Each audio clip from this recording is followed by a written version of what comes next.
final question I have for you is, I know that YouTube kind of flagged one of your videos recently. I'm on Patreon. That's how I'm able to kind of run this ministry. I'm not actually terribly nervous, I have to say. People often say to me, like, what if Patreon flips on you as it did last year or the year before on a few people? Mm-hmm. Part of me thinks that could be the best thing that ever happens to me, actually. But what are we to think of this? Living in this sort of secular society where presenting an orthodox Christian message is not only frowned upon, but canceled. I mean, you've got this massive YouTube following of over 300,000 subscribers.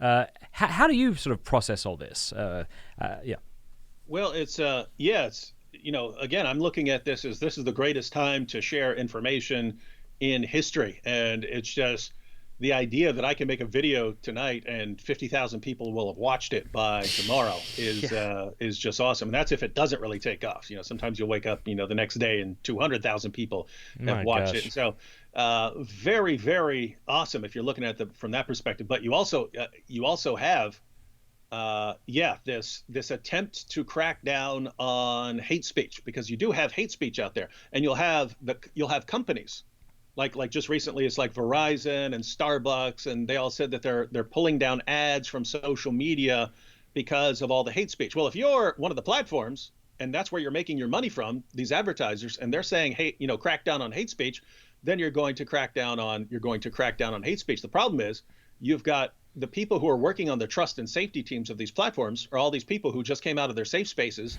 on college campuses where they've been taught anyone who disagrees with you on anything makes you feel emotionally turbulent. Is a racist and is committing hate speech.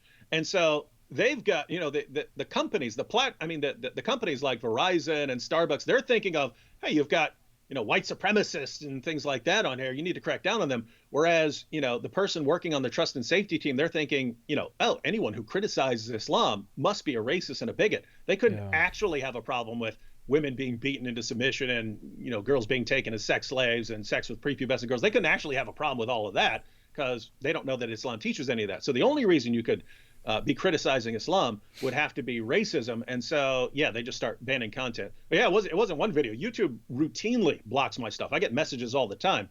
What recently the objection was, all I did in my video was present statistics from Open Doors on the persecution of Christians. So I just listed the top 10 countries where Christians are most persecuted, and YouTube took it down as hate speech. And so you're in this situation where you can't even speak out if Christians are being persecuted, but everyone needs to rally around Muslims and other groups and protect them. And is this your primary job? Like, this is your YouTube channel? Is this what you do for a living, essentially, to support your family? Yeah, so, I'm a YouTuber.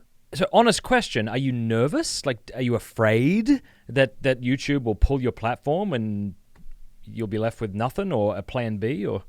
I would make it work. I would, if I needed to, go to alternative platforms and stuff like that. There is a concern. It's not, hey, you're going to shut me down. It's, you're going to take me down a few notches if you shut down my channel, right? Because, if I'm getting, 1 million views a week, and then you knock me to another platform, well, I might be getting 30 or 40,000 views a week because I'm new to that platform. So that will actually take, it might take me another 10 years to build up on another platform. So there is that concern. I'm not really scared. I've been through too much in my life to be scared of some YouTube, some total dork in his ivory tower in a trust and safety team. I will probably write for a while I'll probably say, okay, guys, I'm going to spend the next year or two writing if I get shut down, while simultaneously building up on an alternative platform. But no, that's good. I do think that is the Christian response. Lord, I submit this all to you. And whatever happens according to your will, either your perfect will or your permissive will.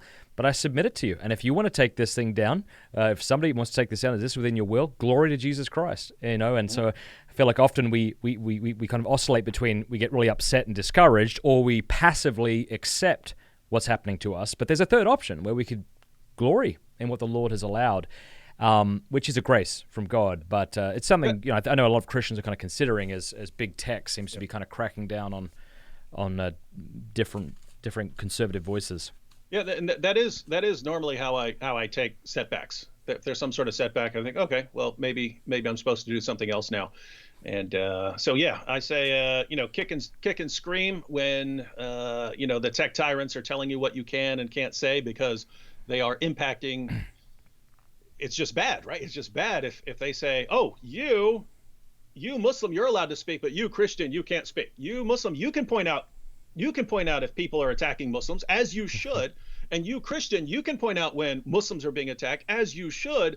But you Christian cannot speak out about what's happening to Christians because you might offend some of the groups that are doing the oppressing out there, and that's just insane. So it's sort of a situation where we have to do whatever we can do, and so we can call out the hypocrisy, and we can call out the censorship, but at the end of the day, what can they really do to us, right?